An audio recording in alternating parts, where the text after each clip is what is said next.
So thank you to everyone for coming today. It is our pleasure to have our 16th president join us today.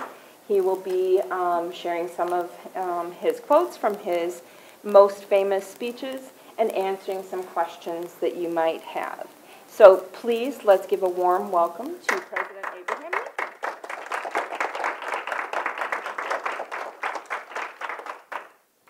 Thank you very much. It's wonderful to be here in Janesville again.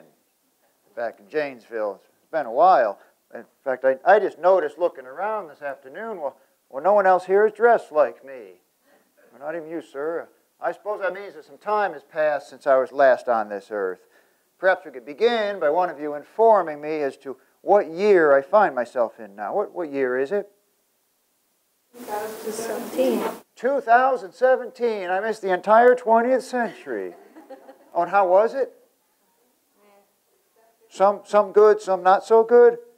A lot like the 19th century, my own century. Some good things, some wonderful things, and some not so very good things. One in particular, which we'll talk about in a moment. And yet, after all these years, our great nation, the United States of America, continues yet today. Is that true? Well, that's wonderful. I think I saw on my way in here a flag.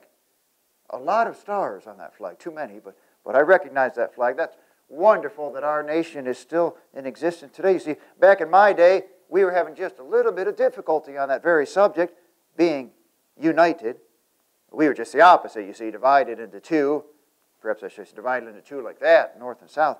Well, in fact, I had a speech on that subject. Well, I should like to read it to you. If I could find it. Where might I have left that speech of mine? Oh, I think I just remembered. Yes, that's where I always used to keep my letters and notes and speeches in my hat. You must still keep notes in your hat today since you knew that. Well, here's the one I was looking for now. I was asked to give a few appropriate remarks on one very special occasion. And this is what I said. fourscore and 7 years ago, our fathers brought forth on this continent a new nation, conceived in liberty, and dedicated to the proposition that all men are created equal. Now we are engaged in a great civil war, testing whether that nation, or any nation so conceived and so dedicated, can long endure. We are met on a great battlefield of that war.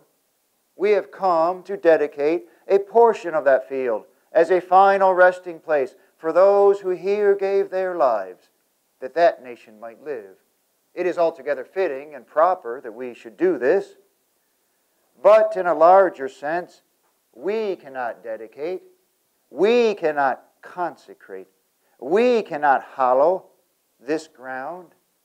The brave men, living and dead, who struggled here have consecrated it far above our poor power to add or detract. The world will little note nor long remember what we say here, but it can never forget what they did here. Well, there's a bit more to this speech, but we'll save that till the end. Now I just said, I dare say, I said, the world will little note, but nor long remember what we say here, but some of you seem to recognize those words. Is that true? Does somebody here know where that speech was given? Gettysburg, Pennsylvania. That's right. There'd been a great battle there in Gettysburg in July of 63 and 1863, understand it. And we had come there several months later to dedicate a cemetery for the soldiers who died there at Gettysburg. Now, the ideas I spoke about in the beginning of this speech, why, I talked about liberty and equality. Were those brand new ideas that Abraham Lincoln, just pulled out of my hat that day in 1863? No, they weren't new ideas at all, were they? What did I say? I said, 87 years ago. Well, that's just a fancy way of saying 87 years ago. 87 years before 1863 was the year 1776. I suppose you remember the name of an important document written that year back in Philadelphia by Thomas Jefferson. Declaration of Independence, which says in part, we hold these truths to be self-evident, that all men are created equal, that they are endowed by their Creator with certain inalienable rights, that among these are life, liberty, and the pursuit of happiness. Well, there you have it, right in our Declaration of Independence. Liberty and equality, two great foundational principles to this nation of ours. And yet, it wasn't quite true that everyone living in this country in 1776 enjoyed that liberty and that equality. One group of people in particular was denied these very things. And who were those people? The slaves, that's right, brought here from Africa in chains. They were not free. They were not equal to other people. So as it was, when our country was born, we have this interesting situation. On the one hand, a wonderful new country, dedicated to these great ideas like liberty and equality, a country different from any other in the world. And yet, at the same time, the institution of human slavery, well, localized primarily in the southern states at that time. As it was then, when the 13 colonies spoke about coming together to form a more perfect union under the Constitution in 1787, this issue of slavery got in the way. Now, when you have two people, or two groups of people, who don't agree on everything, but they wish to make an agreement, something is needed, we call it a compromise. You all understand that, right? Compromise. Your politicians today, I think, still understand that, right? Make a compromise. Well, the compromise for our country in the beginning was this. The northern states said to the southern states, very well, you may have your slaves. We shall even return to you those slaves who run away to the north. Well, many people in the north did not like that, but that was part of the agreement, you understand? In exchange, the South agreed that in 21 more years, Congress could pass a law to abolish the slave trade, to say no more new slaves could be brought here from Africa. The hope in the North was, for many people, if we could somehow just contain slavery in one part of the country, cut off the slave trade, and then not let slavery spread much, well, eventually slavery would likely just die out. That was the hope. So our country was born in 1787, and we began to grow, of course. You know that millions of new immigrants kept coming into this country of ours from Europe. And well, imagine here a large map of our nation. Well, over there at that end would be the Atlantic Ocean, right? And at this end over here would be the Pacific Ocean. Well, we began over here, of course. The 13 colonies are now 13 states, 7 free states in the north, 6 slave states in the south. And the people that began moving west, and we began adding new states to our union. Pretty soon we're up to 16, 8 free, 8 slave. A few more years pass, and by 1820 we've grown to 22 states, 11 free, 11 slave. Why, in fact, there were always just about equal numbers of free and slave states in the country. Well, that was very important. It's related to the way our Congress is set up. I don't suppose it's changed any. How do you determine in your Congress, well, the states, how many representatives do they get? They all get the same number? No, you determine it by what? By the population, right? The bigger states get more representatives. And in the Senate, the same way? No, every state gets 2 senators, right? No matter how small or how big. A teeny tiny state like Rhode Island gets 2 senators, just like a big state like New York, which means as long as there's about equal numbers of free and slave states, neither side would ever be able to impose its will on the other. The North could never say to the South, no more slaves. Nor could the South say to the North, you need to allow slavery everywhere, as long as there's about equal numbers. Which means this issue of slavery always got the most attention and caused the most trouble over the admission of new states into the Union. Should these new states be free states or slave states? And what about the territories out west? Do we allow slavery in those territories? So as it was, we came to the year 1820. By this time, we've grown all the way from the Atlantic Ocean all the way over to about here to the Mississippi River. And we're ready now for the first new state west of the Mississippi River. And it happened to be located exactly in the middle between the North and the South. Oh, I suppose somebody here knows what state I'd be referring to. No, not California. Missouri, the state of Missouri. Missouri. And people in the South said, well, Missouri ought to be a slave state. We want to take our slaves there. People in the North said, no, Missouri should be a free state. People got to arguing about it. Arguing something fierce. Well, they were talking about splitting the country up over this problem. Sounds like we need another compromise, right? The Missouri Compromise of 1820, Senator Henry Clay, he said, let's let Missouri be a slave state.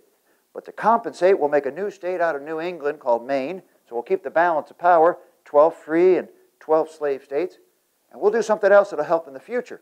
We'll draw a line along the southern border of Missouri, and we'll keep right on going, all the way through the whole central part of the continent, all the way to the Rocky Mountains, all that land that we had bought from France, the Louisiana Purchase, and in the future, north of that line, no slavery allowed. Now remember that. We're going to come back to that in 34 years, which will be in about 2 minutes. Now we got over that little problem. We can get on with the business of growing our nation again. The 1830s come along. We keep moving further west, adding new states. Pretty soon we're up to 30 states. And you know which was the 30th state now, don't you? I hope you do. Wisconsin, that's right. When Wisconsin came in, we're even again. 15 free, 15 slave. And then in the 1840s, the idea of manifest destiny. The idea that God had given to us, the American people, this whole continent to fill up from Atlantic all the way over to the Pacific. And then late 1840s, well, just about the time Wisconsin was admitted as a state, something was discovered on the ground out in California, something shiny. You know what it was? Gold, right? The gold rush. Tens of thousands of people moved out to California. All of a sudden, in 1850, California had enough people to be a state. Well, what kind of state? We had the same argument all over again. California, that's more in the south. Maybe ought to be a slave state. But most of the people that went there were from the north. They said, no, California ought to be a free state.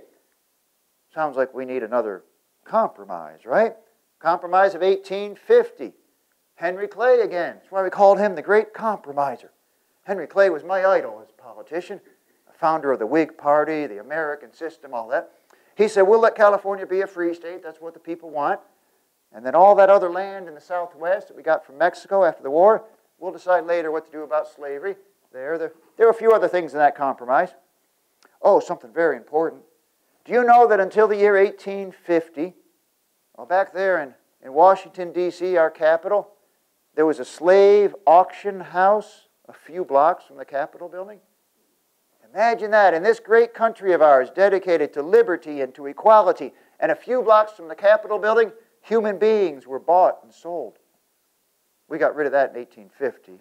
Well, I've spoken about 3 compromises. There were others along the way, but those were the main ones. Well, imagine the first one, 1787, under the Constitution, that lasted us a good 33 years, up to 1820, a whole generation.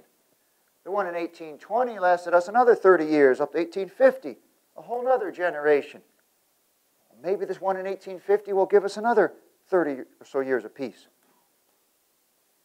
No, the issue of slavery in the 1850s just rose up and began to tear everything apart in this nation. All of our great institutions, religious, social, political, etc., were affected by slavery. Well, just as an example, the religious denominations, the Baptists, the Presbyterians, the Methodists, they all split in two over the issue of slavery. Before, we just had Baptists. Now we have Northern Baptists and Southern Baptists, for example. The political parties, the Whig Party just disintegrated over the issue of slavery. The Democratic Party eventually would divide too. Oh, it was affecting everything, and especially beginning in the year 1854. That was the year that Senator Stephen Douglas, my state of Illinois, got up in Congress and he said, remember that law that Congress passed way back in 1820 where they drew the line and said north of that line no slavery? He said that's just getting in the way of things now. It's getting in the way of our progress as a nation. He said let's forget that. And instead we'll just say each new state when it's ready to come into the Union, the people can vote. They can vote to be a free state or a slave state. Well, that's pretty simple, isn't it? Maybe it sounds like a good idea to you. That sounds like democracy. Let the people decide. That's what we're all about, isn't it? Democracy. Don't suppose they were going to let the slaves vote on that, though, were they? No, maybe not so democratic after all. And this is what it really meant. It meant that instead of having slavery contained in just one part of the nation, with the hope and the expectation that one day we'd be rid of it entirely, slavery would be allowed to spread to new parts of the country, into the West, into the North even, where we might never be rid of slavery now. And this is what got me and many other people in the North rather excited. Now, I had been retired from politics some 5 years at that point. I got right back in. I started giving speeches. I said, no, what we ought to do instead is to go back and readopt the Declaration of Independence for ourselves. But now let's have laws and policies which are in harmony with the Great Declaration, namely liberty and equality. Well, this began a whole series of events which would take us pretty quickly through the rest of the 1850s, up to 1860 and my election as president. But before we talk about all that, I suppose I ought to back up just a moment and tell you about my own rather humble beginnings, how it is I ended up getting involved in this great struggle of ours. Now, as I've told you the story this afternoon, I've said we all along as if I'd been alive that whole time. I wasn't alive in 1776. I'm not that old, you know. Now, I wasn't born until the year 1809, which means my grandparents were alive in 1776. My grandmother, Bathsheba, well, she told me stories of that time. She told me about my grandfather, whose name was Abraham Lincoln, who was a captain in the militia. Later, he moved out west. He was from Virginia, and moved out west to, along with a fellow named Boone. May have heard of him. I wonder if you know what state I was born in. I was born in the state they arrived at. Let me give you a clue. Kentucky, very good. I was born in Kentucky. Now, Kentucky back then, that was the edge of the country, frontier, wilderness, trees everywhere, wild animals, Indians. My own grandfather, the reason I never met him was he was shot and killed by an Indian long before I was born. So I lived there in Kentucky for 7 years. And, I think here would be a good time to stop just for a moment. I could use a little help, though. I wonder if a couple people might volunteer to help me do something here. Usually it's the younger folks who are more willing to volunteer. Would you like to help? Maybe you're worried. You know, the last time I asked for volunteers was for soldiers for the Army, right? But I don't need any soldiers today. You come on up. And one more person. You want to come up? Okay. All right. All I need you to do, I don't need soldiers today. I just need the two of you to hold this flag up for everyone to see. Now, and we'll get one at each end here. All right. How about you hold this end? Whoops. You hold that end, and you hold that end. Now, here we go. This here is the flag of the United States of America. You might recognize it. 15 stars. It was a flag when I was born. Kentucky was the 15th state. You see, there actually were already 17 states when I was born. But we hadn't made a new flag yet. We're still using this one. 15 stars. Well, you don't even need to count, do you? You know how many stripes are on our flag? 13? Yeah. Until you count, you see there's something wrong with this flag. This flag had 15 stars and 15 stripes. That's what we did back then. Added a new star and a new stripe to our flag for each new state. And then we began to think, well, soon we'll be 20. Maybe someday 25 or even 30. Think how small the stripes will get then.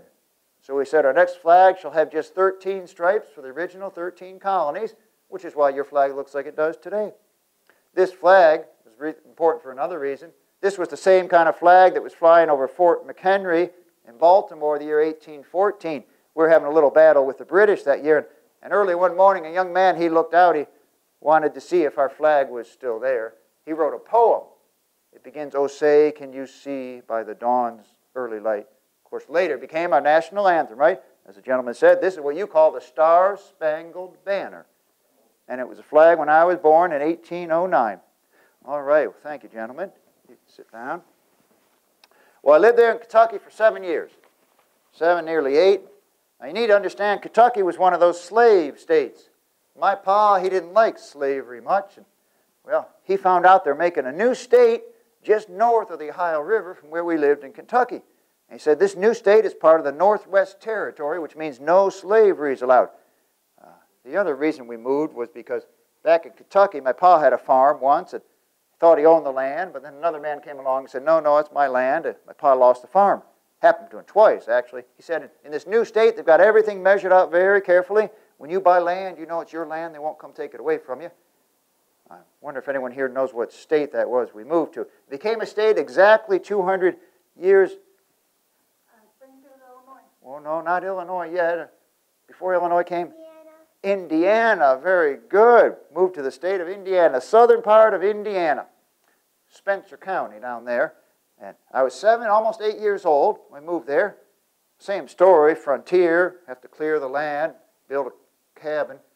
Do you know, I was 7, 8 years old. My pa gave me an axe. He said, Abraham, you're old enough now to help. Cut down the trees, help me build my cabin, our cabin. I did that. Now, do you suppose growing up there, and I would live in Indiana until I was 21 years old, all grown up. Now, do you suppose growing up there in Kentucky and Indiana on the frontier, living on a farm, that I had much time for school? No, there's no time for school in the fall when it's harvest time. No time for school in the spring when it's planting time. We would have school in the middle of winter, well, maybe for 2 months, that's all. And not every year either, only when there happened to be a teacher in town. More often than not, there wasn't. Now, somebody asked me when I was all grown up, Mr. Lincoln, all those years growing up there in Kentucky and Indiana, how much schooling did you actually have? I had up those different weeks and months. It came up to 1 year. Only 1 year of school, all I ever had. I must not have been very smart if I only had 1 year of school. Well, I discovered something. I discovered you can learn in school. You ought to learn in school, but you can learn other places too, if you have the right attitude, that is. You can learn at home. You can learn out in the world doing things. I was always wanting to learn new things, always borrowing books from my neighbors to learn new things. My whole life long, in fact. Do you know that as president, well, I went to the Library of Congress to check out books so I could learn new things. Well, imagine that, a president who reads books. Well, in any event, growing up there in Indiana, got to be 14, 15 years old. Oh, I was a young man, strong at that point in time. My pa started hiring me out to neighbors to work. When I was 16, I worked the whole summer long down by the Ohio River. Hard work it was. Well, I got paid, of course. Each month, $6. Seemed like a lot of money back then. Do you suppose I got to keep that money? No, all the money I earned by law, I had to turn over to my father. Didn't quite seem fair, but that's the way it was, you see. Well, I was 18. A gentleman there, Mr. Gentry, he was the big landowner down there. Well, the town was called Gentryville. He hired me. He said, Abraham, I'd like you to go with my son Alan. I want the two of you to build a flatboat. Well, that's just what it sounds like, a big flatboat, like a raft, 40 feet long it was. And we piled it high with products from his farm, from his store. And the two of us, remember, we're only 18, 19 years old. We took that boat down the Ohio River. And then down the Mississippi River. All the way down. All the way to New Orleans. Way down south. Sold the products we had along the way. And before we came back up, we took a look around New Orleans. Well, I saw something I never wanted to see again. Human beings. Chained together, being led up the street, up to the auction block to be sold as slaves. Back up in Indiana, I forgot to tell you one thing in Indiana. Those are good years in Indiana. Not to say everything that happened was good. You see, when I was 9 years old, my dear mother died. My dear angel mother, I called her. About a year later, my pa went back down to Kentucky. He knew a woman there whose husband had died. She was a widow. The two of them married. Just as I had a wonderful mother, I was blessed with a wonderful stepmother too. And she had 3 children of her own. So imagine this now, all living in one little cabin. My pa, my stepma, my sister Sally, me, 3 stepbrothers and sisters, and cousin Dennis. 8 of us all in one little cabin there. Well, when I was 19 years old, another tragedy. My dear sister Sally died, giving birth to her first child. Child died too.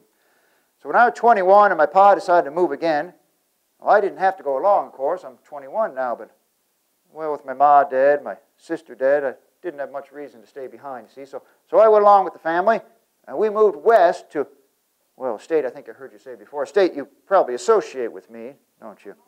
State of Illinois, that's right, near Decatur that first year. Well, that was that terrible winter, 1830-31. You remember that, don't you?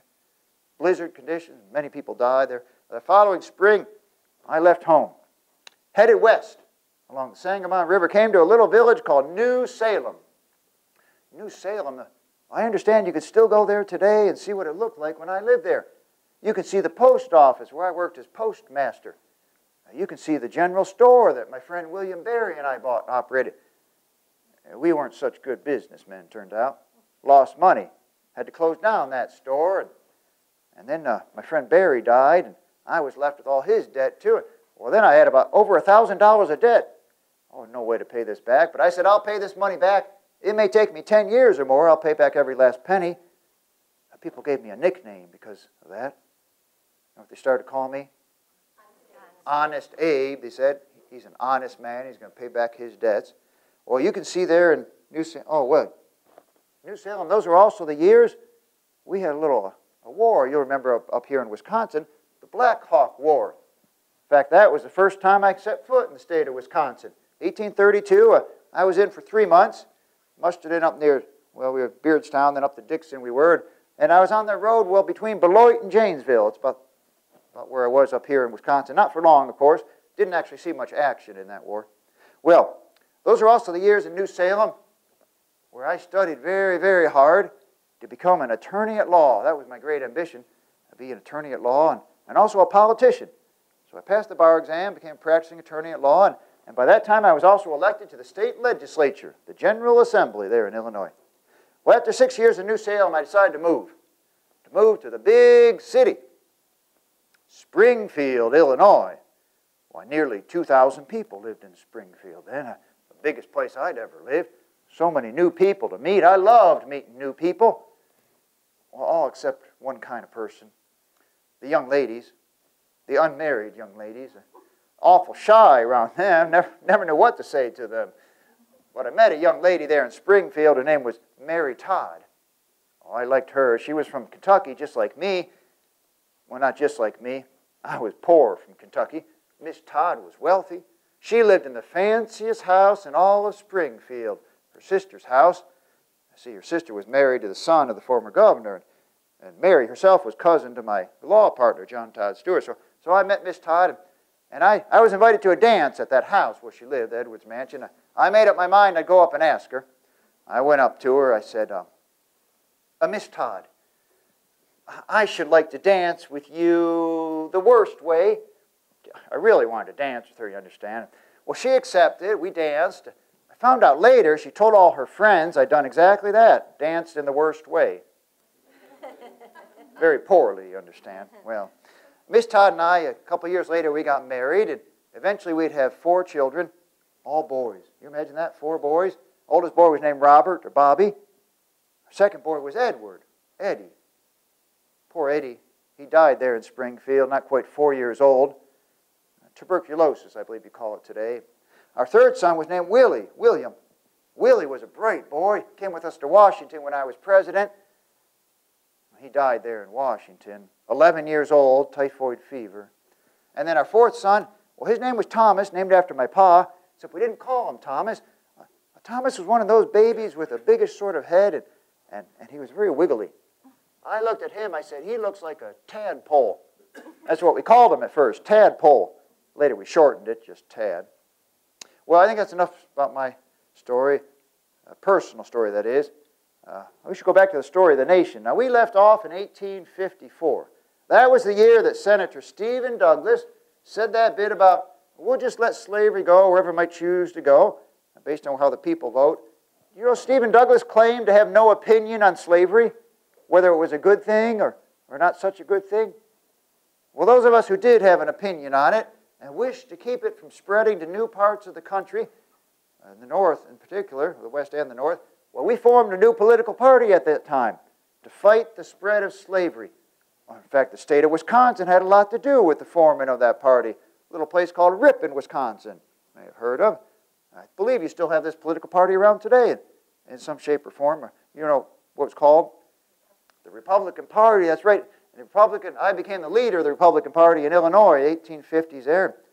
1857 came around, a very important year. We had a new president, James Buchanan from Pennsylvania, a northerner. He seemed to favor the South, just like the previous president, Pierce, a northerner, seemed to favor the South. In fact, 2 days after Buchanan was inaugurated, the Supreme Court issued a decision in a case we've been waiting a long time to hear. Dred Scott versus Sanford. Dred Scott was a slave. His master had taken him from Missouri up into Illinois, a free state, later up into Minnesota, a free territory. So years later, back in Missouri, he sued. He said, wait a minute. I was in free parts of the country. I ought to have been free. Did the Supreme Court agree? No. They said, no, you're just a slave. You have no standing before this court. Why, a slave, even a freed slave, cannot be a citizen of this country. And by the way, When Congress passed that law way back in 1820 and drew that line and said north of that line, no slavery, the Supreme Court said Congress can't do that. Congress can't pass a law that restricted slavery. That was unconstitutional. Only the second time the Supreme Court has said a law passed by Congress was unconstitutional. This convinced people in the North there was actually a slave conspiracy. Had infiltrated the highest levels of national government. Their objective was simple. They wanted to make slavery the law of the whole land, North as well as South. If that sounds far-fetched to you, keep in mind it will only take one more court case. If the Supreme Court were to rule that no state could prohibit slavery within its own boundaries, slavery could go anywhere. Up here to Wisconsin, over to New York, anywhere. Keep in mind also the Supreme Court back then, of its 9 members, 7 were from the South. That's the direction this country was headed in 1857, which is why when Senator Stephen Douglas was up for re-election in 1858, it was such an important election. Senator Douglas was one of the most powerful senators in the whole nation, chairman of the Committee on Territories. That's the committee that made recommendations about slavery in the territories. So the Republican Party nominated me to face him. Well, I gave a speech, of course. I said, a house divided against itself cannot stand. Well, that's not original to me, you understand. It's from the Bible. Jesus used it in a spiritual sense. I applied it to our situation as a nation. I said, we cannot continue this way permanently, half slave and half free. One or the other must happen eventually. We must become a nation which is all slave or a nation which is all free. And I knew which I wanted. Well, Mr. Douglas and I, we held a series of debates that summer and fall.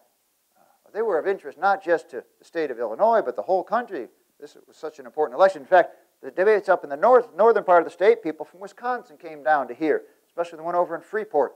And at these debates, Mr. Douglas and I, we debated those great questions. Could Congress pass a law restricting slavery? We even debated, what did the founding fathers mean when they wrote all men are created equal? Now, Mr. Douglas, well, he would say things like this. A little shorter than me. Mr. Douglas, he'd say, I believe that this government was founded on the white basis. Founded by white men for the benefit of white men and their posterity forever.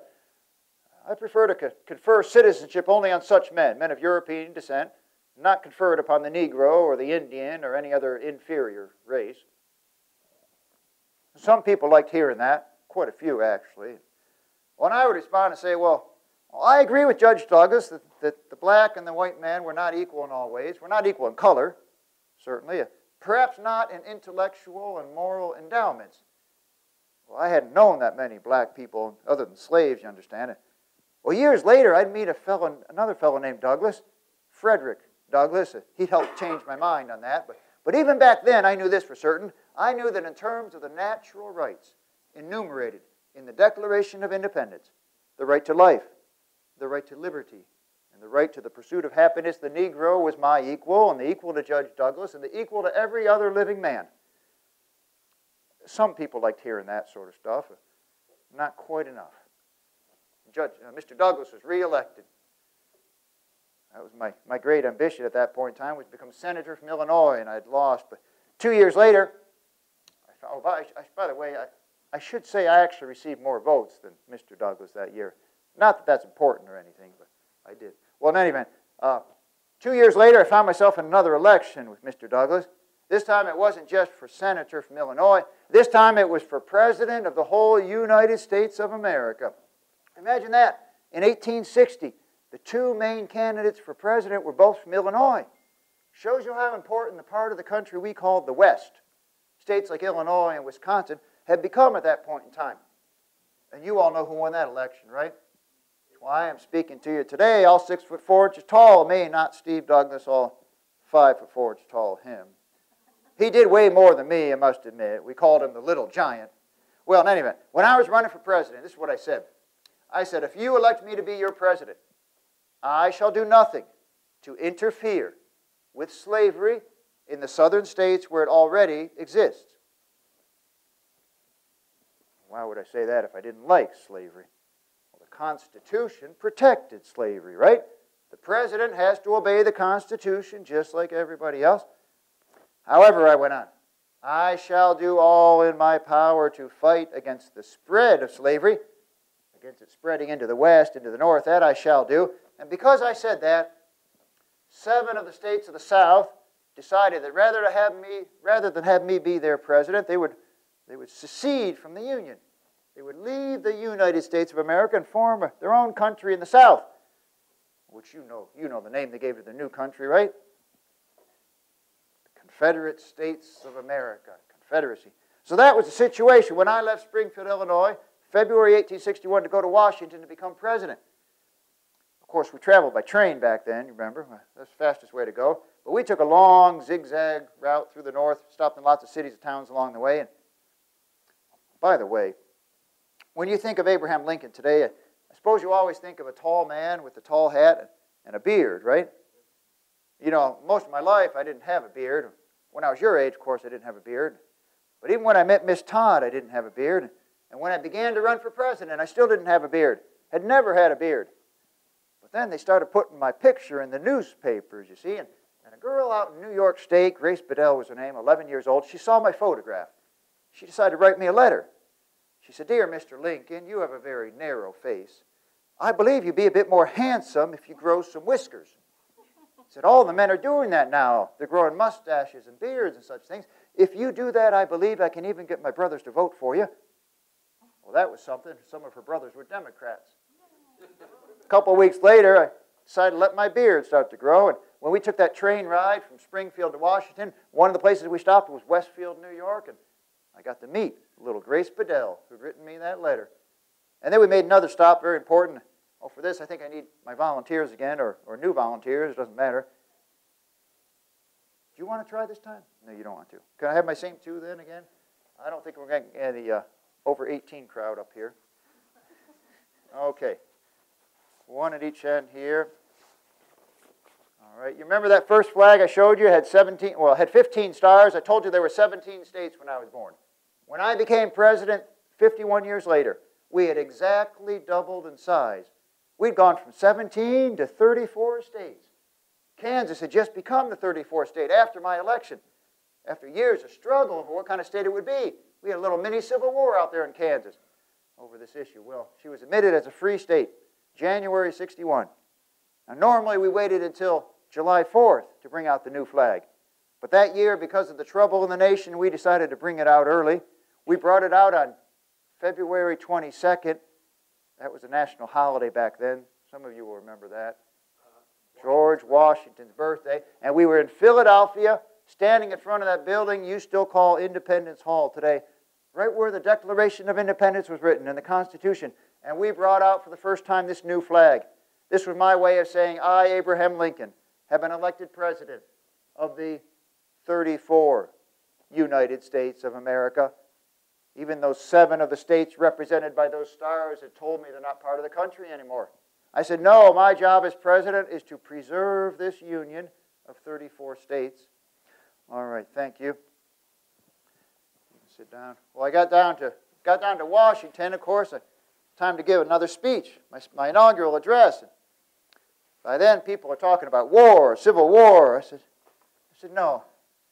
There was no need for bloodshed. No need for civil war. Well, I gave my reasons against why it wasn't practicable and so on. I said the essence of secession is anarchy. And I appealed to the people of the South. I said, we are not enemies, but friends. We must not be enemies. 6 weeks later, we tried to send supplies down to Fort Sumter in South Carolina. The Confederates fired on the fort, and just like that, we are enemies. Civil war began. By summertime, there was fighting up in northern Virginia, not far from Washington. And after Fort Sumter, 4 more slave states joined the Confederacy. Now there's 11, including Virginia. Greatest law. Virginia is such a populous state, such a powerful state, and the home of Robert E. Lee to boot. I should like for you to imagine for a moment. Imagine that you had been president of the United States of America at that point in time. So summer of 1861, you are theoretically the president of 34 states. However, 11 of the 15 slave states have seceded from the Union to form a new country they call the Confederacy. And in addition, A civil war has begun, actual fighting between South and North. If you had been president back then, what are some of the things that you would have had to have done? What are some of the decisions that you would have had to have made? You're all looking a bit like I felt, but somebody's got to make some decisions around here. You're the president now. Well, we have a war that's begun. We need anything for a war? What do we need for a war? We need soldiers, first of all. My advisors, they said to me, they didn't think I knew what I was doing. They said, Mr. Lincoln, you asked for 75,000 volunteer soldiers for 3 months, and we'll put down this little rebellion for you. Don't always believe what the experts tell you, especially when it comes to wars. Well, we're going to need a few more men, a few more months, but we need soldiers, first of all. What else do we need? I think we need a little more than this. Well, ammunition, which means we need weapons, right? We need rifles and muskets and cannon. We need ammunition for those weapons. What else do we need? Food. Our boys are going to get hungry. We need food and water. Okay, what else do we need? Yes. Guns, okay. More weapons. Lots of weapons. Gunpowder, okay. I think we got the weapons down pretty well. Uniforms. Oh, we need uniforms and boots, and good uniforms too, not the cheap stuff the contractors are trying to sell you. You be careful with them now. Okay, uniforms. What else? Back here. Tanks. A tank for water, maybe? Okay, we need some tanks. Okay. Cannon, okay. Do people get hurt in the war? Oh, we need doctors and nurses and field hospitals and medicines and bandages. Maybe some tents and blankets would be good too. How about horses? Lots of horses for the cavalry, for transportation. How about a navy? Navy would come in handy if you want to put a blockade on the South. We had hardly any navy at the beginning of the war. We had to build a navy from scratch. We're needing a lot of stuff. How are you going to pay for all this?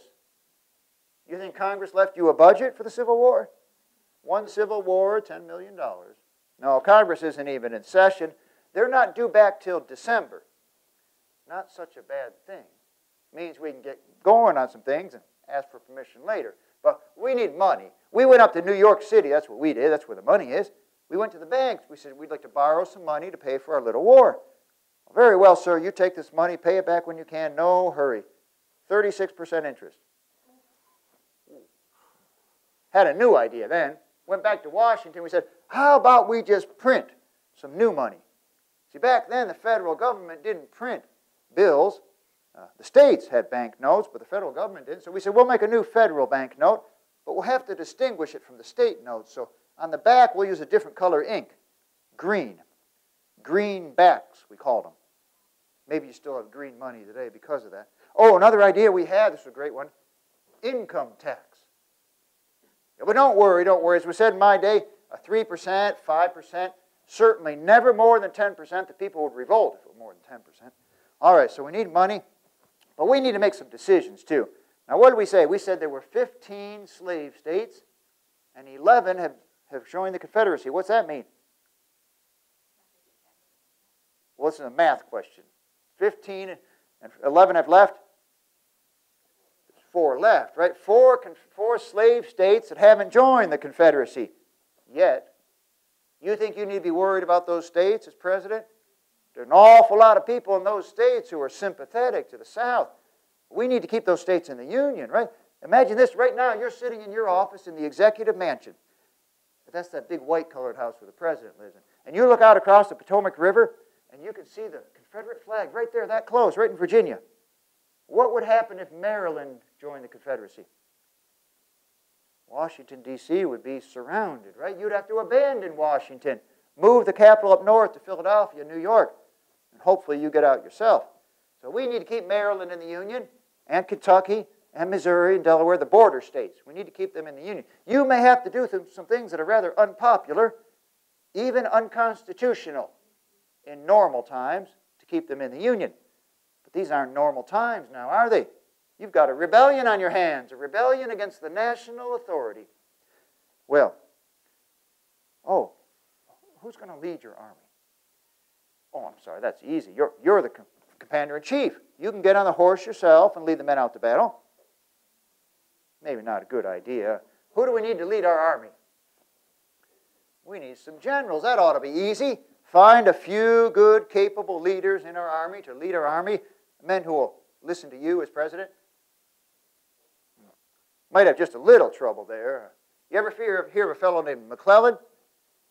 George B. McClellan, wonderful general at getting the men ready, preparing the men. Not so wonderful at taking them out and fighting with them. He was awful slow about that, you see. Well, General McClellan kept coming back to me, Mr. Lincoln, I need more men. I need more time to train my men. I need more supplies for my men. The enemy, he's got twice as many as I do. It wasn't just McClellan either.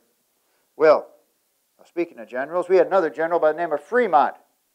John Fremont, the pathfinder, the great explorer of the West. We sent him out to Missouri. Missouri is one of those slave states, isn't it? Border states, still in the Union. We sent him out there. First thing he said, got there, he said, I declare that the slaves of all rebels are free. Well, maybe that sounds like a good idea to you, but if I had let that stand, Missouri would have joined the Confederacy the very next day, taken with her the other 3 border states, and half the Union soldiers would have laid their weapons down and walked on home. They weren't going to fight to free the slaves. Not the beginning of the war, you understand. That'd have to wait. Well, our little 3-month war turned into a year, and then into the second year, and I began to think more about that slavery question, and I realized, well, even though the Constitution doesn't let me interfere with slavery in the South, my power as Commander-in-Chief gives me a little bit of authority now, doesn't it? And I came up with a little proclamation. Well, it's in here somewhere. I remember what I said. I said, I was speaking to the states of the South that were in rebellion. This did not apply to the border states, only the states in rebellion. I said, I'll give you 100 days, till January the 1st, 1863. You can come back into the Union before then, and everything will be just like it was before. You can have your slaves. If you don't, I shall declare on January the 1st that your slaves are thenceforward and forever free. Well, that took effect on January the 1st. Well, in a manner of speaking, very few slaves were freed that first day, but it meant that as our army was able to gain territory, the slaves were liberated. Some of those same slaves later joined the Union Army themselves, fought for their own freedom. And it meant that this war is now no longer just about preserving the Union. It is now also about giving freedom to the slave. I judged that the Union Army and the Northern people would be willing to accept this now as a secondary objective to the war. Of course, we still have to win the war for this to come true. And there were times it looked like that would never happen. 4 long years, 4 terrible years, a terrible cost in human life and suffering. 600,000 soldiers dead of battle wounds, disease, starvation. Families divided. Families like my wife's family from Kentucky. Some brothers who supported the North, other brothers who went south to fight. Brother fighting against brother.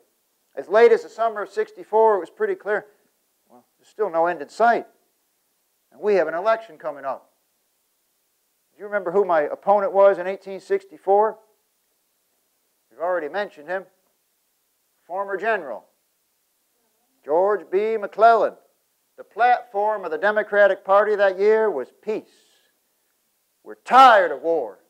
Peace. Peace means 2 countries.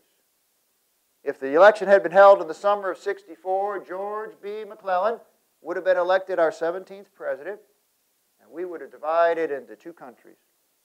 The only reason that didn't happen is that fate, or Providence, intervened. September 2nd, General Sherman marched on into Atlanta, began to prepare for his march to the sea. We started getting success up in the Shenandoah Valley, Virginia, and by November, the mood in the North had changed completely. People in the North felt if we just stick with this a few more months, we can see this war through to an end. We can see this Union preserved as one nation. I was reelected, which means I have to give another speech. March of 1865, my second inaugural address. Now, I understand if you go to Washington, D.C. today, you built some sort of memorial there for me. Is that right? A little thing, a few steps going up, I think, and some columns. And there's a little chair there. And there I am seated in the chair, looking down at the tourists, looking up at me. And I understand, I don't suppose I have my hat on. I understand if I look this way at the wall over here, I can read engraved in the wall the words of my Gettysburg Address. If I look this way, I can read engraved in the wall the words of my second inaugural address. That's where I said this, right near the very end there. I said, the Civil War is a punishment by God on this nation, both North and South, for the offense of slavery. You need to remember back then, the vast majority of the people in this nation would have identified themselves as Christian people, went to church, read their Bibles, etc. And yet in the Bible, well, Jesus was asked once, what's the greatest commandment of all, the most important commandment? Love the Lord your God. And he said, love the Lord your God with all your heart, all your soul, all your might. And then he went on, he said, and the second is like it, to love thy neighbor as thyself. Treat other people the same way you would wish to be treated. The golden rule, we call it. I knew even as a young boy, well, your age, I would not want to be a slave. And so I determined in my heart never to make another person to be my slave. But that's what we as a nation had done. We, this great nation, dedicated to liberty and to equality, and we had allowed an entire race of human beings to be made slaves. Something we would never wish upon ourselves. So in my mind, yes, the Civil War was our punishment, allowed by God. Another month passed, and things really started looking up now. April the 9th, Palm Sunday. General Lee surrendered to General Grant. We knew now the end is near. It's just a matter of weeks, months. My boy Bobby was there, by the way, at Appomattox Courthouse. 2 days later, April 11th, I gave a speech. Stood on the second floor balcony of, we call it the White House today, and the whole lawn was full of people. I talked about, I suppose they were expecting a victory speech, but no, I want people to think more. I talked about what we do when the war is over. I talked about how we bring this country back together again, heal the nation. I told what we were already doing down in Louisiana to bring that about. Now, my plan in Louisiana was simple. I said, if 10% of the people would take an oath of allegiance to the Union, that's enough to get it going. Other people noticed that 10%, 50, 75, 90%. Punish the South. I said, well, we've had enough bloodshed already, I think. We need to heal this nation. I also gave a little passing reference to a subject I've been thinking about. The black man and the right to vote.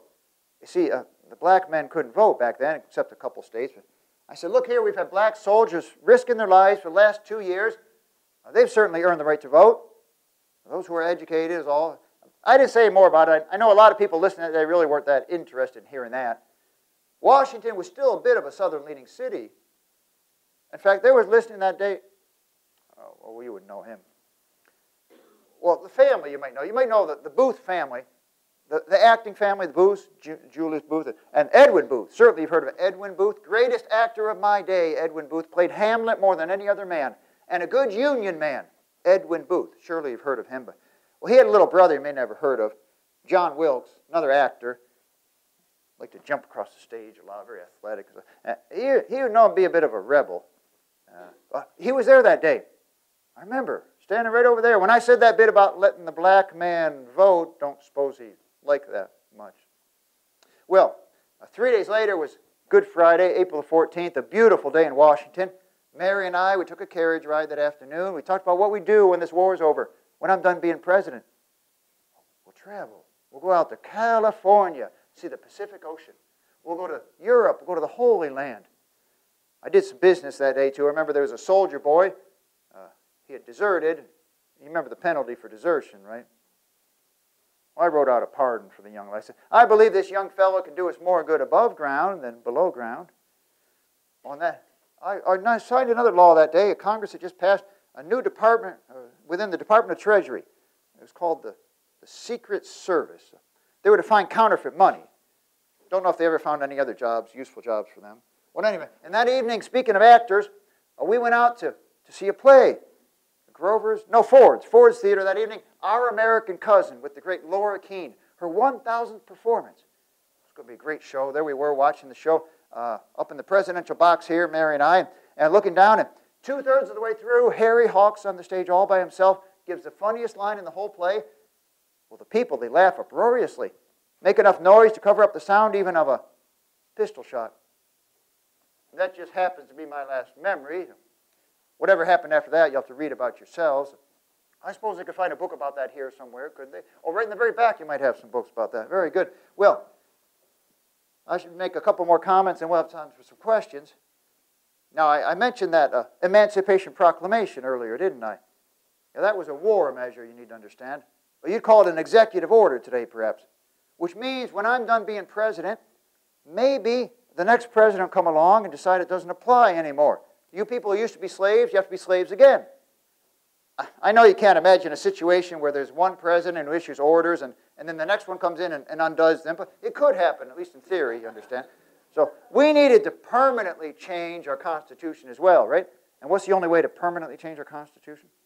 We need an amendment. That's why the 13th Amendment to the Constitution was so important to get passed. Abolishing slavery and involuntary servitude from the whole country forever. Well, at the beginning here, I read for you from my Gettysburg Address. Well, I didn't finish it now, did I? I read for you the beginning part. That's the part that looked to the past, how we began as a nation 77 years ago. And I read for you the middle part. That's the part that had to do with the present. What we were doing that day to dedicate a cemetery for the soldiers who died there. There's one more part to the Gettysburg Address, and it looks to the future. Could something good possibly come out of something so terrible as a civil war? So to end, I should like to read that. Well, quite frankly, all of a sudden, I'm feeling just a little bit old. And the future, that's more about young people. There's a number of young people out here. I'm wondering if there's a young person out here with a good reading voice who might want to come up and read the end of our Gettysburg Address for us. Would you care to do it, ma'am? I think you look like you'd be a good reader. All right. Let me get something for you here. What's your name, by the way? Joanna. Okay, you are now Abe. Abe, okay? There we go. All right, now come over here. Now, did you happen to bring your Gettysburg Address with you today? No. No, or maybe you did. Want to take a look? Well, look at that. There it is. Okay. All right. So it's this last paragraph right here. And tell you what, we'll even help you out here a little bit. I'll hold this for you. Don't worry about this, all right?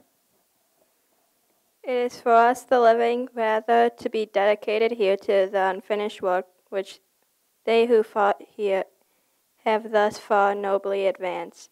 It is rather for us to be here dedicated to the great task remaining before us, that from these honored dead we take increased devotion to a cause for which they give the last full measure of devotion, that we here highly resolve that these dead shall not have died in vain, that this nation under God shall have a new birth of freedom, and that government of the people, by the people, for the people, shall not perish from the earth.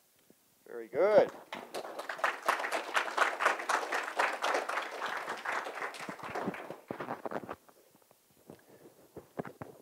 We're still on. A new birth of freedom. That this nation under God shall have a new birth of freedom. That was my hope. Just as we as a nation had a birth of freedom back in 1776. Now, out of something so terrible as a civil war, we might have a new birth of freedom, but now give that freedom to more people, specifically to those who had been slaves. Well, there's a lot more that I could tell you, but let me just say one more thing, and then we'll have time for some questions. Now, some people ask sometimes, what was really the cause of the war? Or was it slavery, or was it more states' rights, or economic issues, the tariff, all sorts of ideas? And to that, I would just say this. You can read for yourselves. The Confederacy adopted a constitution. Very, very similar to the U.S. Constitution. They just copied it over, you see, and made a few changes to suit them. In the beginning, in the preamble, it does say something to the effect of we, the free and independent sovereign states. Nothing about a more perfect union in there, you see. But the preamble doesn't really mean much legally. And you can go through that and you can compare point by point in the two constitutions. You'll see in certain areas the Confederate Constitution does give additional rights to the states. And in a few areas, they take rights away from the states. It's pretty much a mixed bag.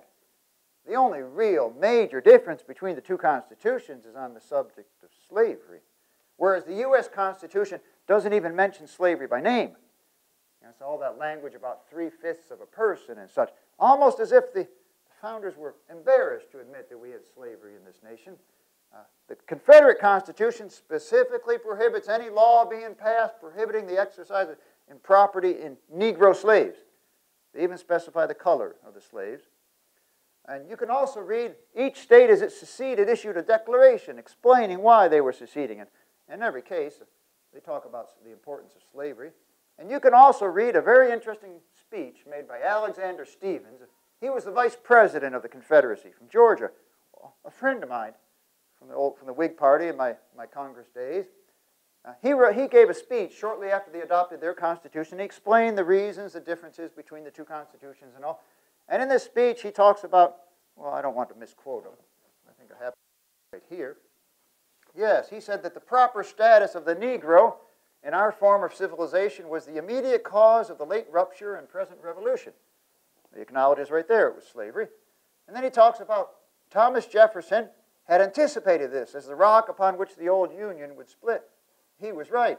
What was conjecture with him is now a realized fact. But whether he, that is Jefferson, fully realized or fully comprehended the great truth upon which that rock stood and stands may be doubted.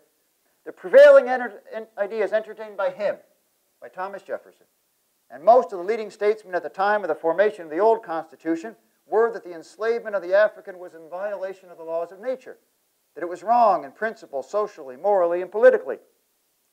Those views, however, are fundamentally wrong. They rested upon the assumption of the equality of races. This was an error. Our new government, the Confederate government, is founded upon exactly the opposite idea. Its foundations are laid, its cornerstone rests upon the great truth that the Negro is not equal to the white man, that slavery, subordination to the superior race, is his natural and normal condition. This, our new government, is the first in the history of the world based upon this great physical, philosophical, and moral truth. Well, I think that explains pretty well the difference in view of the leading statesmen of the North and the South on the question. Well, we have some time now, actually plenty of time, for some questions. And remember, I can only answer questions from my time period. Only up to that day we just described a few minutes ago. I can't go past that date. I can't answer anything about your current political situation or even your current president. I'm just not posted in such things. I'm sorry about that. So who might have, I'll keep myself out of trouble that way, hopefully, too. Who might have a question for me? Oh, you know, I forgot them. How could I forget to tell you about that? Okay, so I mentioned the Black Hawk War, of course. My next trip to Wisconsin, well, 1848, we stopped in Milwaukee, just passing by on the steamship, of course. But 1859, I came up here for a few days. Went up to Milwaukee. I'd been invited there by the Wisconsin Agricultural Society to come to, we call it the State Fair nowadays. It was over there in Milwaukee that year, 59. September the 30th, I gave a speech there at the fairgrounds. And that evening, I gave another couple speeches at the Newhall House, I think it was called that, a hotel there in Milwaukee. The next morning, Saturday the 1st of October, I took a train down to Beloit. And where I was scheduled to speak, the Beloit City Republican Club had invited me, and I gave a speech 2 o'clock there at Hanchett's house there in Beloit. And a few folks from Janesville had come down to hear me. 4 gentlemen in particular, I remember. Mr. Tallman was one of them. William Tallman, you may remember him. So they invited me to come on up here to Janesville, to your fair city, to give another little speech. So I did. I came up by carriage, brought me up that day, and well, that very afternoon or evening, I forget exactly when, we spoke at the Young American Hall, I think they called it. Well, it's right up Main Street here, right between Milwaukee and Court Streets. Gave a speech there in the Young American Hall. And that evening, well, Mr. Tallman, Mr. and Mrs. Tallman were kind enough to house me there in their nice house. That's north of town a bit, you know. And I was supposed to leave the next morning. I'd left my boots outside my room. I went to put them on in the morning. They were gone. I didn't know the custom of the house, but I just waited around till they came back. And by the time I got my boots back, well, I missed the train. So I went along with the Tallmans to church. That was Sunday morning, of course, the 2nd of October. Went over to the Congregational Church there, Congregational Church, and got the train the next day. So I got to spend 2 days in your fair city of Janesville, yes. Thank you for reminding me of that. Well, you know, there was a young boy there, and I said, the bed's big enough for the 2 of us. It was quite common back in the day for 2 men to sleep in a bed. Whenever I rode the circuit back in Illinois, we always slept 2 to a bed. There were more men than beds, you see. But so I said that, but I think he got up in the middle of the night and went somewhere else to sleep. He said I was thrashing around too much or something. I think I was reciting my speech again in my head, or I don't know, something like that. All right. Thank you. Thank you for that reminder. Okay, another question. Well, there must be more questions here. Some of you little guys might have some questions. Yes, sir. This young man would like to know, did you get kicked in the eye? When I was 8 years old, and I had taken the grain down to the mill to get milled, you see, and I don't remember if it was a horse or a mule now anymore, a horse, I think, and my job was to make a horse, yeah, to make the horse go around, of course, so we could mill the grain. I'd yell at it, "Giddy up!" And then all of a sudden it kicked up and right in the forehead, knocked me out, killed me for a while. What I said. I must have been knocked out for a while, but I did recover from that. Yes, I was 8 years old when that happened. Yes, sir. How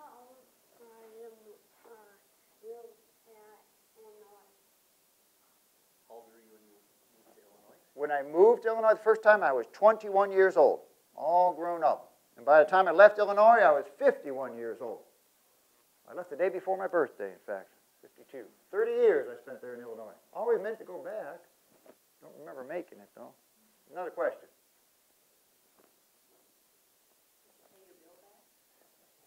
My debts. Yes, I eventually did. It took quite a long time, ma'am. It did took quite a long time. When I lived down in Springfield, I was still paying back. I think after I was married, we were still paying that back. Well, I'm sure we were. You know what? I don't know what you know about my wife, Mary, a dear lady, very pretty, intelligent. She loved to talk politics. She was very much a Whig. You know, Mary could have had her choice of man there in Springfield, you understand. 18, 19 years old, pretty, from a great family, the Todd family in Kentucky, such. And boy, Stephen Douglas wished to court her. She chose me over him. She would have been much better off with him in terms of money, power, prestige.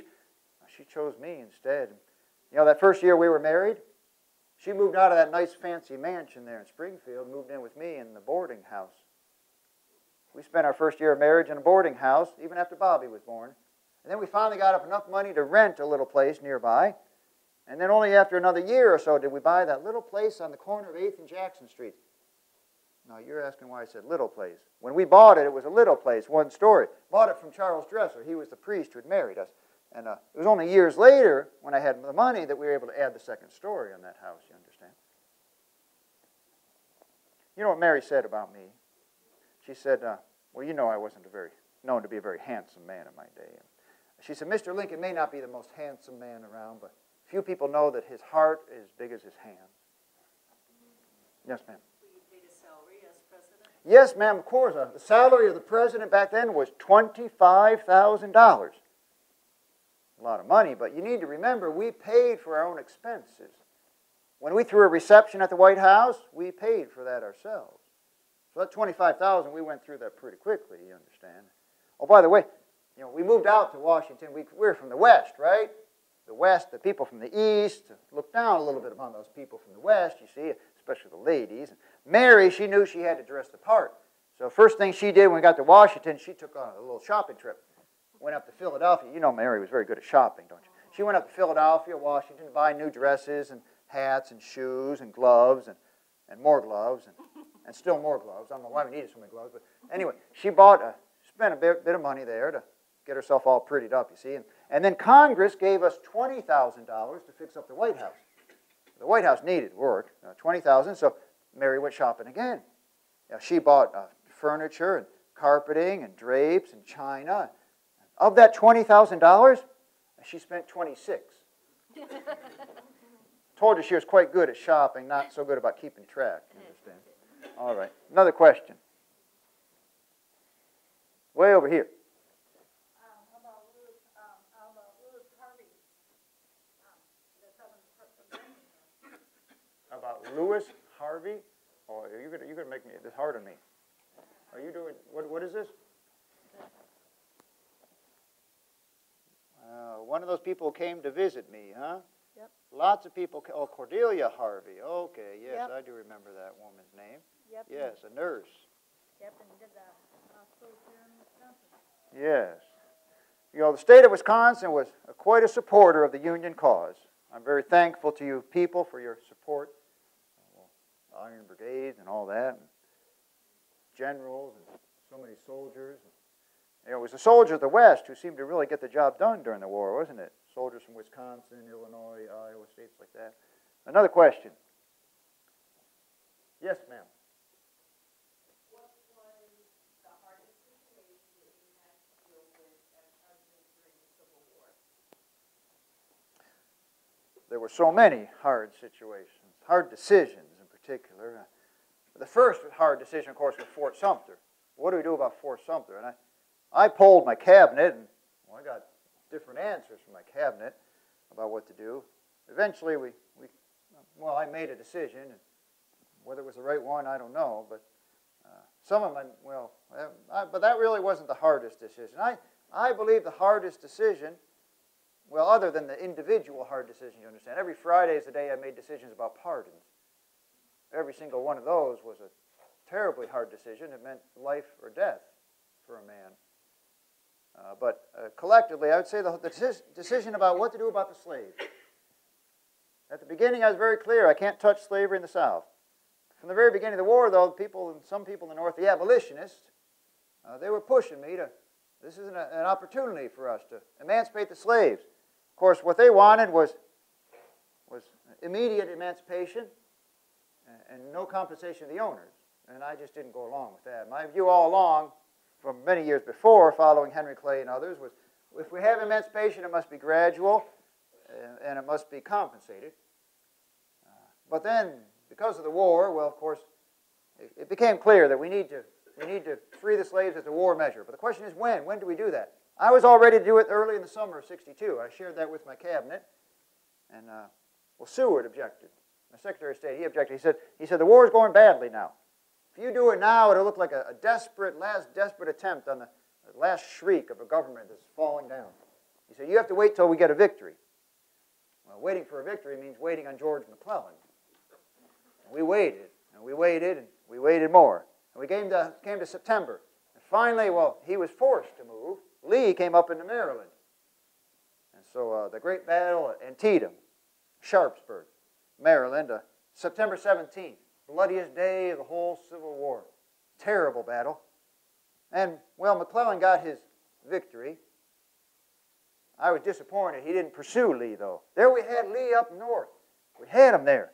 He let him get away. But that was a victory enough for me to issue my Emancipation Proclamation. 5 days later is when I issued it. You know, it's interesting, George McClellan, in that way, paved the way for emancipation, which is what he so greatly feared. He had written me a letter earlier that summer. He said, Mr. Lincoln, he gave me advice on how to do my job as president, you see.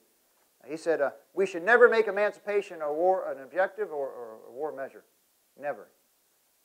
Well, I had already made up my mind by then, you see. But that was my hardest decision, when to do that. When to do that. Yes, sir. How did you miss the train again?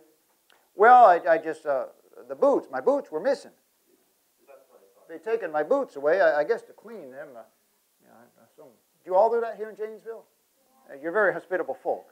Appreciate that. Then you went to church at the First Congregational Church. First Congregational, that's right. Over on Jackson Street. That's where we'll be headed to pretty soon to serve on the community meal. All right, so Jackson Street between Court and, yeah, around there. Yes, sir. She wants to know if you wrestled. Did I wrestle? Well, what I did is I wrestled.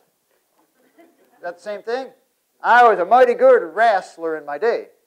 I could lick pretty much any other man. A couple times I think I lost. Well, you know, when I moved to New Salem, in New Salem there are a bunch of men, tough men, the tough boys in town, Clary's Grove boys. Jack Armstrong was their leader. And I settled in there in New Salem, and I was working at the store. And Mr. Offutt, he was my boss, he started bragging on me. He said, my new clerk, Lincoln, he can lick any of you. Well, good for him to say. He doesn't have to fight him, does he? So Jack Armstrong comes along and says, I'll fight him. So two of us wrestled. We were going there about even. And then his friends joined in. It wasn't quite fair now, was it? But because I did so well against Jack Armstrong, he accepted me into the community. And, well, that paved my way to be accepted by the whole community there in New Salem. Yes, I was a mighty good wrestler. Did you wrestle too? You wrestle, and you beat him? Sometimes you beat him, I bet you do. All right, another question. Is there a question? Who shot you? Who shot me? I don't remember getting shot. Oh, I know what you're talking about. 1864. So I was riding my horse out to the soldiers' home. You know, the summer in Washington, terrible time being this. We'd go out to the soldiers' home outside the city a few miles, a little bit cooler out there. And one time I was riding my horse out there, and all of a sudden, the hat flew off the top of my head. I went back to pick it up. I found a bullet hole right through the very top. Good thing it wasn't lower. I showed it to the soldiers. I said, I believe it was just an accident. And they said, no, sir, we think someone was trying to harm you. You be careful now. Yeah, I think that's what you're talking about, getting shot at. Another question? Another question? Yes, sir. I mean, no disrespect, Mr. President, Yes, sir. asking this, but I have heard the possibility that Mary Todd was not emotionally very stable.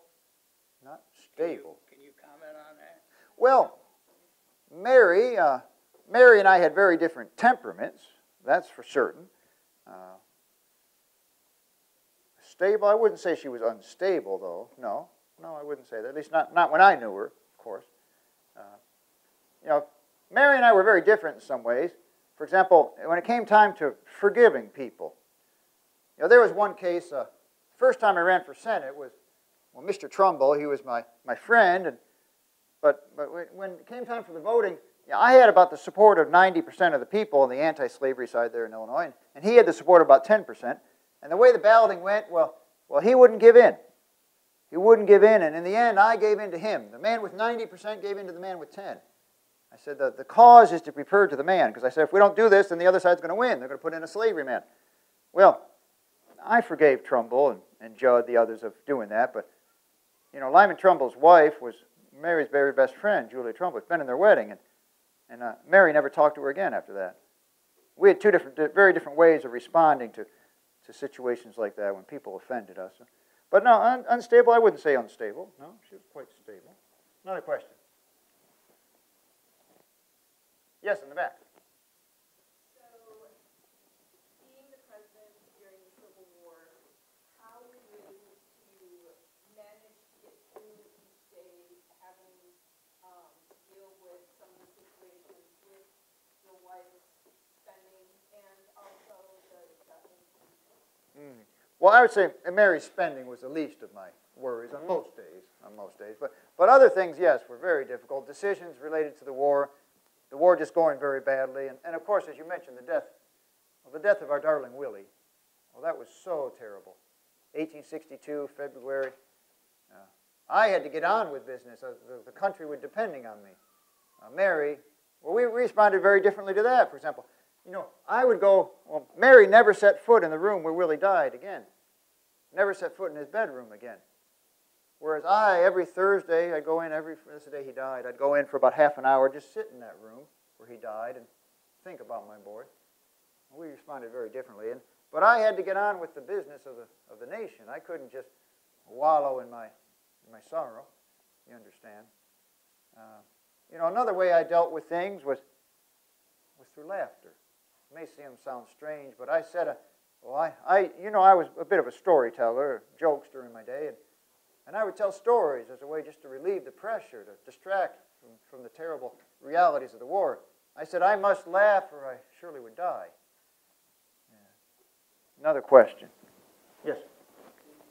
Certainly history would have its own judgment, but during your presidency, where did you assess yourself as far as impact of presidency? Well, you know, from an early age, I had this fear, you might call it, that when I was long gone from this world, no one would ever remember that I had lived. You know, I had that fear up until even when I became president, strangely enough. It didn't go away till the day I signed the Emancipation Proclamation. When I signed that, I said, well, now people will remember that I had lived. But I don't think I answered your question exactly. Your question? Oh, so assessing myself. So, no, I certainly wouldn't. George Washington, you know, my favorite book as a boy was The Life of Washington. George Washington was my first hero. The book by Parson Weems, you may still have this book here, told the story of the cherry tree, and later when he was general and president and all.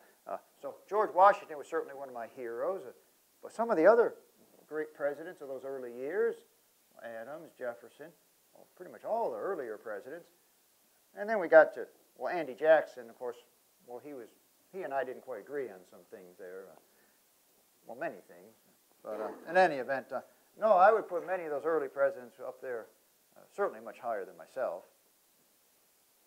So, I don't know. If I'm remembered, that's good, though. I would appreciate you remembering me. Another question. Would you tell us one of your funny stories? Do you remember one? Oh, I remember a whole bunch of them. I could tell you an hour's worth of stories if you want, and we don't have that long. Well, let me just tell you an example. When I was a lawyer, my stories weren't just to entertain, you understand. Sometimes they would often to illustrate a point. When I was a lawyer, I often use humor this way. I had a client down in Danville, Illinois, once. He had been with another man. The other man had insulted my client and later attacked him physically. So my client, he defended himself the best he could. Did a pretty good job of it. Thrashed the other man. So the other man brought suit, assault and battery. Well, our defense obviously was going to be self-defense. The other fellow started the fight. He just got what was coming to him, right? But I thought the jury would understand it better if I told it by way of a story. I said, gentlemen of the jury. Well, you need to understand, we didn't let the ladies serve on juries back then, so they didn't have to hear the terrible things that had happened. I said, gentlemen of the jury, my client was in the fix of a man who was walking along a country road with a pitchfork upon his shoulder. When all of a sudden, out ran from a farmer's dooryard a fierce dog, attacked. The man, having nothing else, took the pitchfork and tried to parry off the dog. Well, the prong struck into the brute and killed him. Just about then, the farmer came running out. He said, "What have you done? Why'd you kill my dog?" And the farmer said, "Well, why'd he try to bite me?" "Well, why didn't you go after him with the other end of the pitchfork?" And the man said, "Well, why didn't he come after me with his other end?" I think even the dullest mind on the jury got my point that day. My client was acquitted, if I remember. Another question?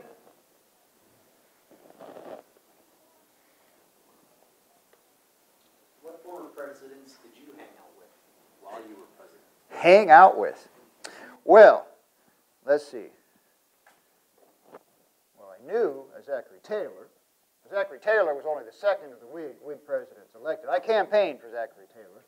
You understand? You know, Zachary Taylor was in the Black Hawk War, so I don't really remember hanging out with Mr. Taylor, though. And the previous presidents previous to me, Buchanan, Pierce, and Polk, they were Democrats. They weren't necessarily people I hung around with. You understand? I knew some of the gentlemen, but well, there was another fellow I knew too.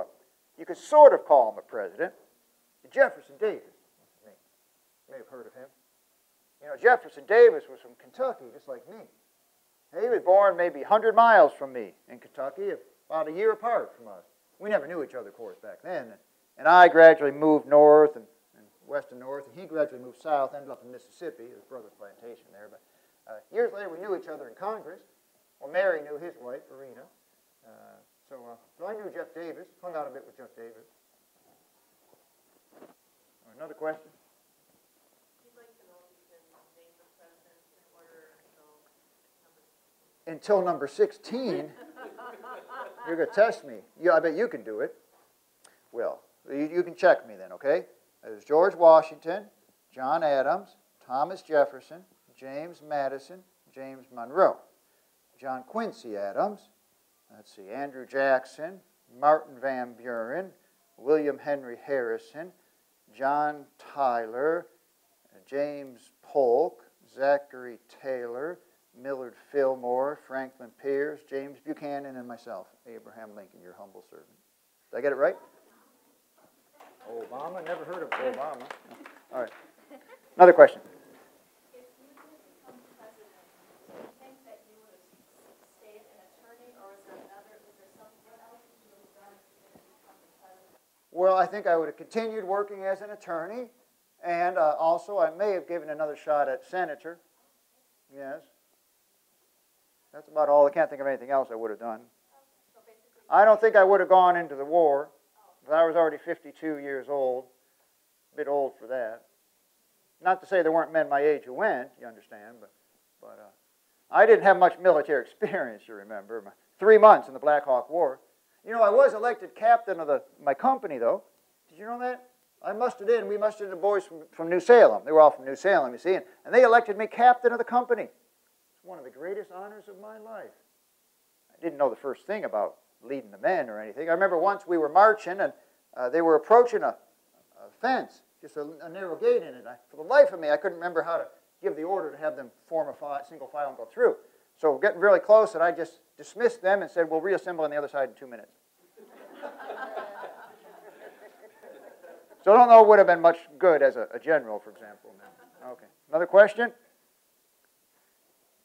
Yes? What did other countries think of you as a president? What did other countries think of me as a president? Not much.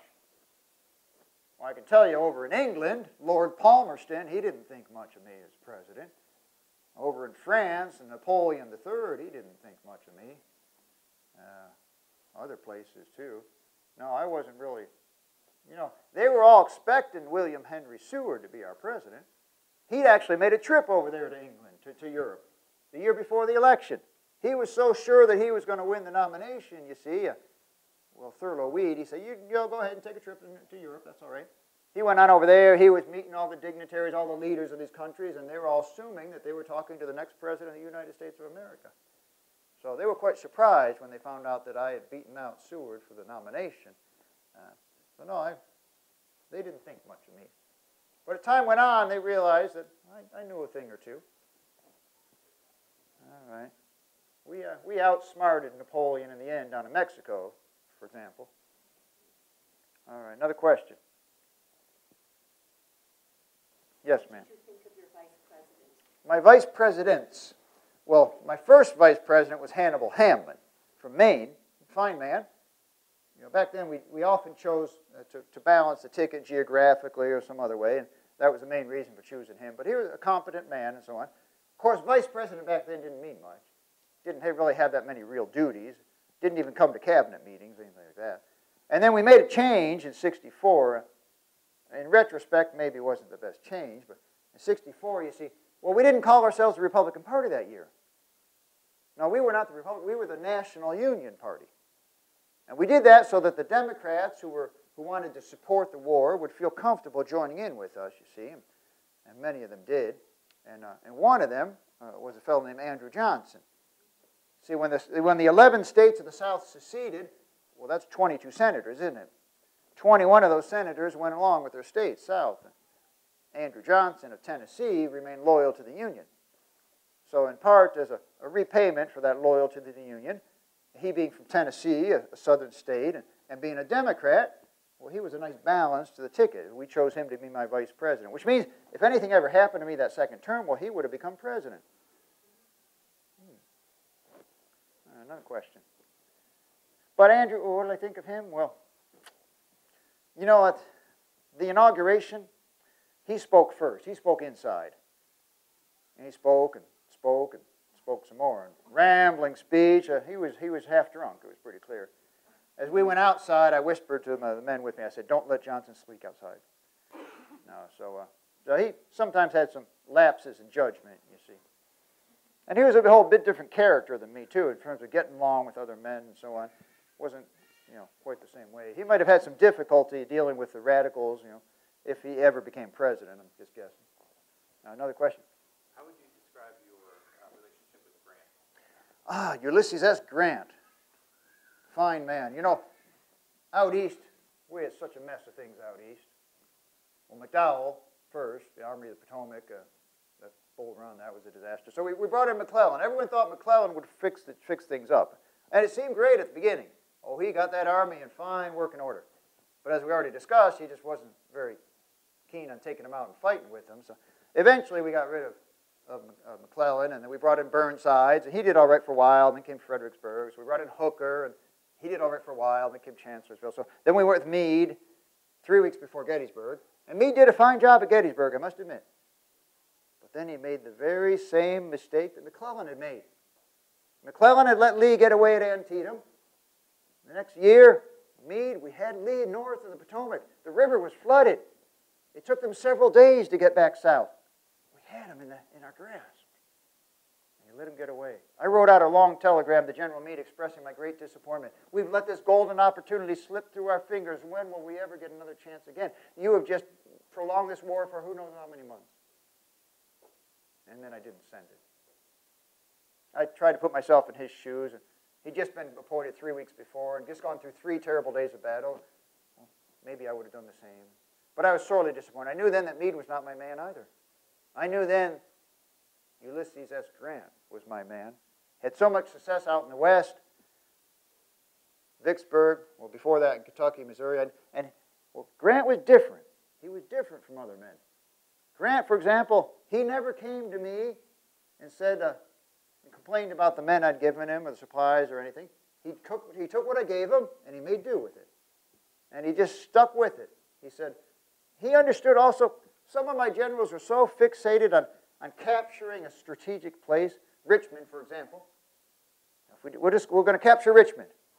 I said, well, no, you need to go find General Lee and his army, wherever he's at, and fight him there. Grant understood that. Grant understood the objective was to defeat Lee's army. This war will never end until we defeat Lee's army. Now, we agreed on things. He was a fighting general. Now, he didn't always get results, but in the long run, and it's terrible to say, but he also understood the numerical superiority of the North, that if this turns into a war of attrition, well, eventually the North will win. Oh, another question. Fine man, Ulysses Grant. Another question? Yes, ma'am. Another funny story. Another funny story. Well, I got so many. Well, let's see. Well, that last story we were told had to do with rear ends, didn't it? The rear end of a dog. I got another one that has to do with rear ends. Years before that, right in the circuit there in Illinois, I had a good friend named Ward Hill Lehman. You may have heard of him. He served kind of as a bodyguard for me. Well, he was a young man of about 20 when this story took place. There in Bloomington, Illinois. He was a lawyer, you see.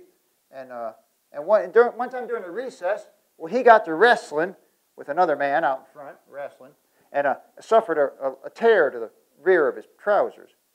And before he had time to change, well, he was called into court, where his misfortune was apparent to all present. So one of the lawyers, for a joke, started a paper soliciting contributions to purchase a new pair of pantaloons for Lehman, he being a worthy but poor young man, it was said. And each man, it was passed along the bench there, each lawyer looked at it, wrote his name down, some ludicrous amount that he'd contribute. And it got down to me, and I wrote down after my name, I regret that I can contribute nothing to the end in view.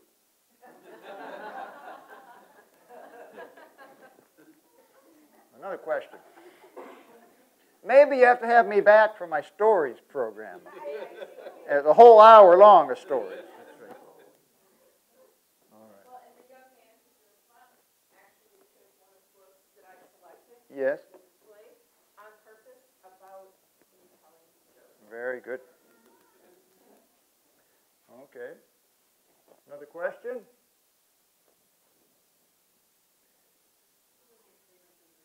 My favorite dessert? Well, I loved apples in general, so any kind of dessert having to do with apples would be good, apple pie or so. But we had a new kind of dessert back in those days, too, called ice cream. I liked ice cream, lemon ice cream. And gingerbread. Gingerbread cookies.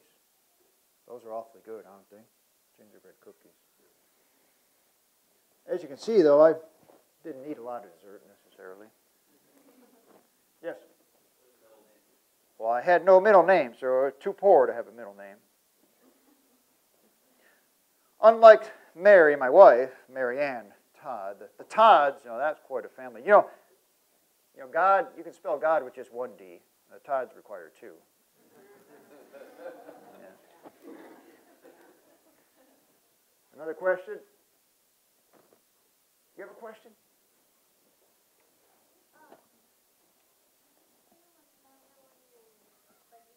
No. Well, if I tell all my stories, then you won't have me back later to tell more stories. All right, I'll tell you what. It has to be one you understand. Let me think here. One time I was walking along a dusty road there in Illinois, tired, rather hoping a man would come along in a horse and buggy, give me a ride, you see. And well, soon enough, along came a man, horse and buggy, and the man pulled up, but he was a stranger. Completely never seen the man before. Still, I was awful tired. He looked rather stern. I wasn't sure he'd give me a ride, but I said, kind sir, would you have the kindness to take my overcoat into town for me? He looked a little perplexed. He said, well, certainly I could do that, but how will we ever get back again? I said, oh, very readily. I intend to remain inside it.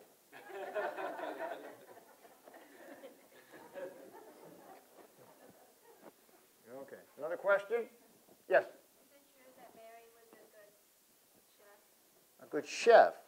Well, yes, she was a good cook, yes, I believe so. She had helped cooking sometimes too, though, yeah. You're concerned about me, aren't you? It has nothing to do with Mary's cooking, I can assure you. Nothing to do with Mary's cooking. Yes? Did that man from the story that you told, did he give you a ride? He did give me a ride. He did give me a ride, yes. Another question? Yeah, sometimes people wonder about Mary and I. You know, I don't know what this kind of stories they hear, but the question whether we really loved each other and so on. Well, we were very different people, but we loved each other very much. A husband and wife often have differences, but that doesn't mean that they can't love and respect each other. In fact, I carry around in here. Oh, I do still have it. You know, when I went off to Congress, I served one term in Congress. We didn't talk about that. Back then, Congress wasn't a full-time sort of thing, you understand. You know, we had a term, an actual term. And when I went off to Congress, it was a year after being elected, a whole year after, and went to Congress. And Mary insisted. She said, my husband's going to Congress, I'm coming along. That was not normal, you understand. So she came along, 2 young boys, 3.5 and 1-year-old boys. Well, we lived in a boarding house, like all the other congressmen. Mrs. Spriggs there in Washington. I think there were 9 of us congressmen. Only one of us had our wife and children along. Well, Mary soon grew tired of that life there in the boarding house. And, well, they grew tired of her too, you understand. So she went back to Lexington, Kentucky to be with her father for a while, but then she missed me. So she wrote me a letter asking if she could come back to be with me. I answered her June the 12th, 1848. I wrote this from the House of Representatives. Must have been a slow day. I said, the leading matter in your letter is your wish to return to this side of the mountains. Will you be a good girl in all things if I consent? Well, then come along, and that as soon as possible. Having got the idea in my head, I shall be impatient until I see you. Later, I also said, come along as soon as you can. I want to see you and our dear, dear boys very much. Just a little thing. Yes, ma'am. As president, did you entertain much in the White House with dinners or not? Yes, we did. Well, it was difficult because some people said we shouldn't be entertaining at all because of the war, but at the same time, you can't just let life stop completely, can you? So we had our receptions. Every New Year's Day, there was the big reception that the president always held, for example. And other times, we had some receptions and smaller receptions, yeah. We continued entertaining. Well, Mary had bought that nice china. We have to use it now, don't we? Yes, ma'am. All of this conversation about food, another one of the books that I selected was about food during the time that you... Well, look at that. I think you all need to take a look at the table back there and see the nice selection of books we have and check some of them out. All right. Another question? Perhaps we could end here the formal time. I'll be around still till at least 4 o'clock if any of you have other questions for me. Maybe you want to take a photograph. I understand you take photos now all the time. You send them out. I don't know where they go. Be happy to do that as well. But I thank you very much for your attention. And well, I hope you'll remember that golden rule we talked about. Treat other people the same way you would wish to be treated. If we had done that as a nation, instead of having slavery, we could have avoided that whole terrible civil war of ours. Well, thank you very much. It's been a wonderful night.